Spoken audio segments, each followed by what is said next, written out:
Why the Navy's pilots may not be ready to fight China. The good news for the wider Navy is that it seems to recognize it has a problem, Holmes noted. Naval professionals such as the tailhook panelists are working hard to improve aviators' training while encouraging the Navy and industry to prioritize the right weapons programs, all in a context of ruthless honesty. A panel of young aviators voiced a harsh warning to the audience at the United States Navy's annual Tailhook Aviation Convention in Nevada in September 2019. The Navy's pilots aren't ready to do battle with a high-tech foe such as China. The sailing branch's planes must improve its training, too. Commentary from Tailhook 2019 suggests a new crisis is at hand. James Holmes, a professor at the United States Naval War College in Rhode Island, wrote in Proceedings, the professional journal of the United States Naval Institute. Holmes likened naval aviation's current dilemma to a similar emergency that took place during the 1960s. Back then the foe was North Vietnam, a doughty opponent that nonetheless posed little threat outside its borders, Holmes wrote. By the 1960s the Navy fielded carrier-based fighter jets whose design philosophy centered on guided missiles. It had become an article of faith that United States aircraft would prosecute missile engagements at standoff range, firing beyond enemy weapons range and beyond visual range. Adversaries would never get off a shot in reply. Missiles had rendered gunfights a thing of the past, or so it was thought in the early 1960s. Yet Ho Chi Minh's pilots were an ornery lot, refusing to follow the script American tacticians had written for them. Rather than remain at standoff distance to be blasted out of the sky, North Vietnamese airmen closed to dogfighting range and took their chances in gun duels.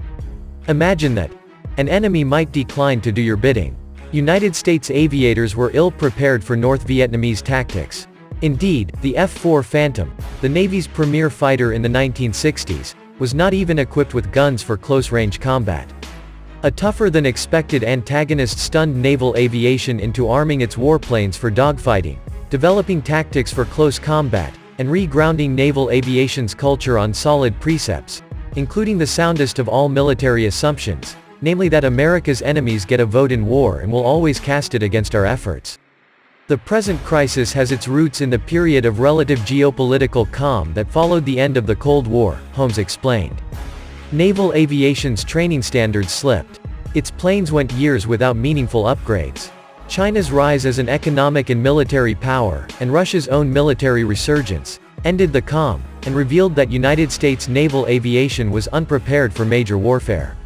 Recent years, declared one panelist, have seen a huge shift from the relatively placid interlude following the Cold War, Holmes wrote.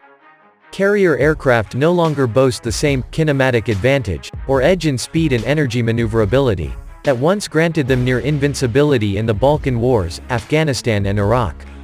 Aircraft designers must try to restore that hardware advantage, making air battles lopsided once again, even as aviators experiment with new tactics to ensure the United States, man in the box, is the finest combat pilot in the world. Fittingly for teachers, the panelists fretted more about human than materiel shortcomings. They spoke forcefully on behalf of additional manpower for naval aviation, including the training apparatus. Squadrons need access to more capacious airspace to practice countering longer-range enemy weaponry and handling longer-range weapons of their own. Above all, United States aviators need more flight hours. Just as athletes hone their tactical acumen through constant practice and self-critique, airmen need sufficient resources and time to undertake, repetition after repetition after repetition, and flourish in action. The good news for the wider Navy is that it seems to recognize it has a problem, Holmes noted.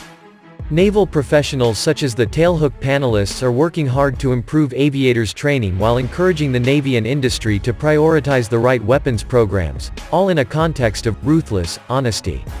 Renewing the culture of self-criticism promises to be easier in the tactical realm than in the murkier, more ambiguous realm of strategy and policy, Holmes wrote.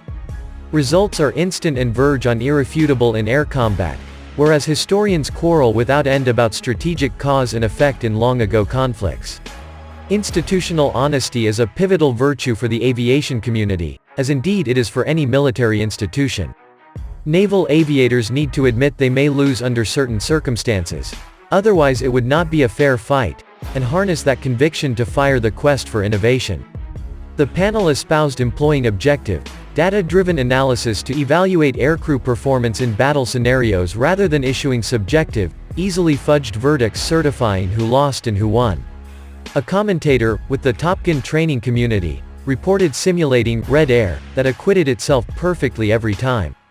Going up against a perfect foe punishes even slight errors committed by Blue Air, United States crews. Good, Holmes wrote. Better to err on the side of making the red team superhuman than depicted as a pushover. In a way, China and Russia have rendered the United States military a service through their prowess and sheer cheek. Formidable competitors are compelling United States fighting forces to survey the tactical and strategic environment anew, sharpen their skills, and fortify their nerves.